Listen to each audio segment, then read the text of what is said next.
Hey guys, this is Leeza, and I'm delighted to have a really special guest on my channel today. I have Sandra Nandeibam with me. Sandra, thanks so much for being on the channel.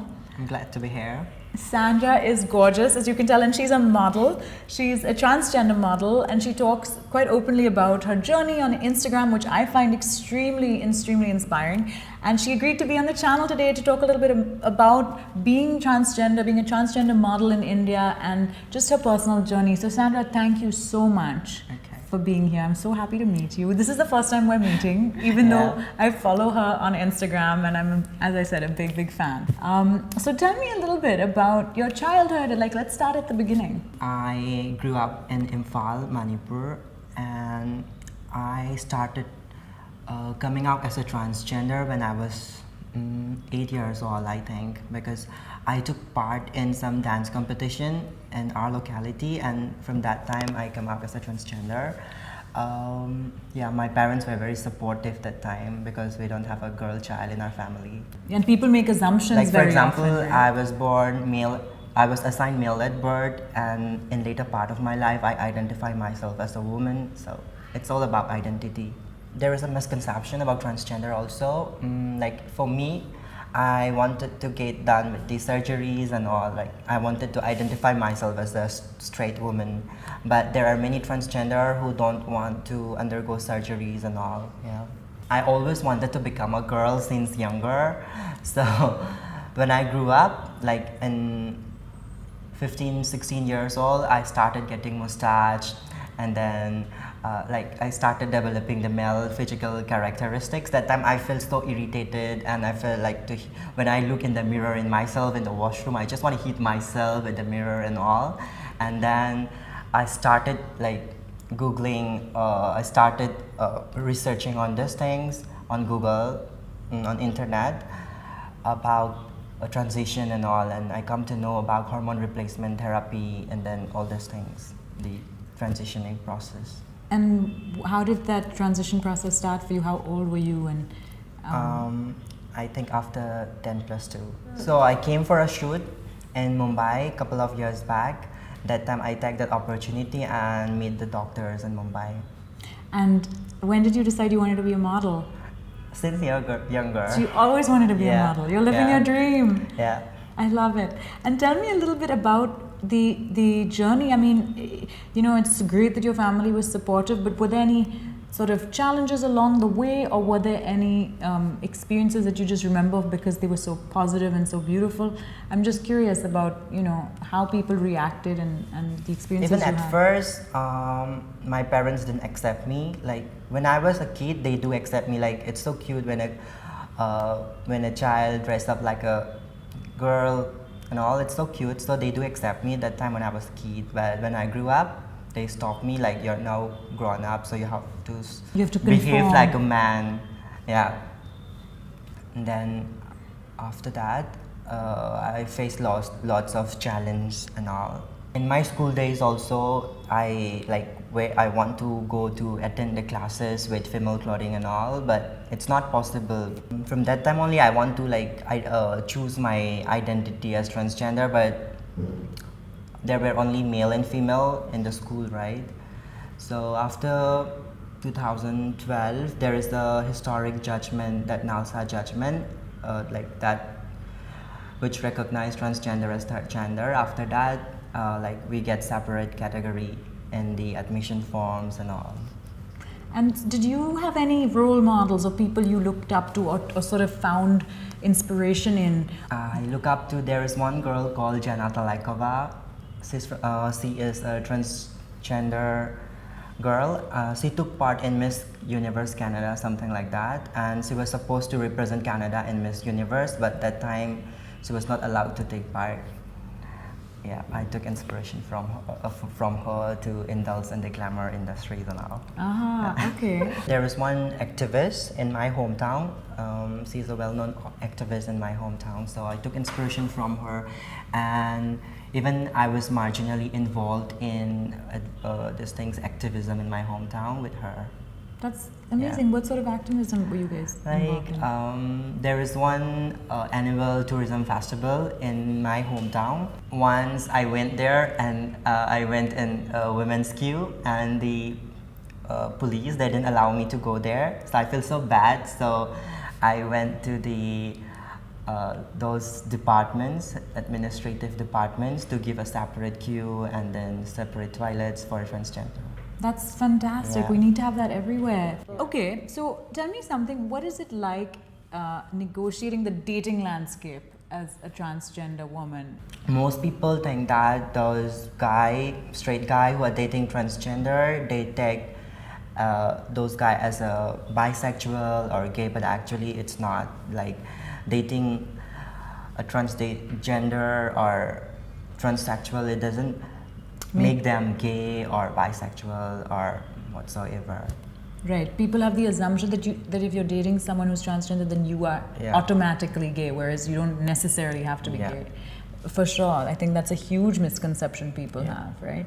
So our society is patriarchal society, so it will be a little difficult to get accepted, like, to marry with a transgender and all. And most of the guys, even though they like or they love or they are romantically attracted to a transgender woman, they are like, they don't want to come out in the public, this and that. I feel like there's so many mental blocks that prevent us from living in a more compassionate and in a more sort of accepting and just in a world that allows us all to be the best versions of ourselves, because we have so many preconceptions. I was dating a guy from Mumbai, but he's very open about me, like to his friends and to his family. Yeah. That's the kind of person you would like. I mean, all guys should be that way. Yeah. You know what's so absurd actually is that there's people who hide their relationships regardless of what the. Like most of the guy, they're having relationship inside the four walls of the room, but they're transsexual. Yeah, they're not open. And that needs to change. Yeah, it's very sad. That really needs to change. Do you find that like dating apps and things like that, provide people with better opportunities to find like-minded people or open-minded people? Has technology impacted your dating life at all? Yeah, I think so. It's easier to find the right person from social medias. I love your Instagram. Like, I'm like Instagram stalking you half the time, especially in preparation for this interview. I just want, because I'd never met you, I was like trying to, piece, and I love all the shoots that you do and everything. Do you find that empowering to share to share pictures of yourself? Like, I really like posting on Instagram. Even I like posting pictures on Instagrams, and not only the post. And like, your stories, you post stories. really interesting stories, and you're so vocal, I feel like, about the issues that a trans person might be facing. So has that been empowering for you? Yeah, it is. So what are some of the things that you wish people realized, in terms of just if they were to date a transgender person? I just don't want all guys to see transgender as a sex objects, or to or to take transgender as their fetish or something like that. I don't like guys to tell me that I don't look trans. When I was a teenager, I always wanted to make my hair longer and then wear female dress and then put my nails with nail colors, put makeups and like cross dress and go around, roam around. But my family is very strict in some way, so I cannot go out and cross dress. So I used to bunk my school. I used to bunk the school, and then I go to a beauty salon. I already told you that beauty salons are owned by transgender, so I go there and then I will do makeups, I'll wear a wig, and then I will wear dresses from them, like female clothing, and then I'll take pictures and all. So I think that space was a good, a safe space. Yeah, for me, where I get everything, my liberty, everything. I got bullied. Then people, like my classmates or the seniors, they used to tease me, mock me, like they used to tease me that you are abnormal, you're homo. Like, it's a derogatory term in my place. Of course, it's a derogatory term. Yeah, black woman, like that. And how about teachers and even adults? some teachers were good. like those women teacher were good, but I don't like those male teacher. Yeah. Okay, what are your hopes and dreams and goals going forward, and also what point in your transition are you? You know, I feel like people don't realize it can be quite a long process. It's not just an immediate, it's not like overnight you transition. You cannot become a woman in overnight. It takes long time. So I have been taking hormones for the last 3 years, I think. I have a plan to undergo sex reassignment surgery very soon, might be next year. Wow. Yeah. Okay. And on the professional front, tell me a little bit about your work. Do you enjoy being a model? And of course I do. And tell me a little bit about your favorite highlights of your career so far, or your projects that you've most enjoyed working on.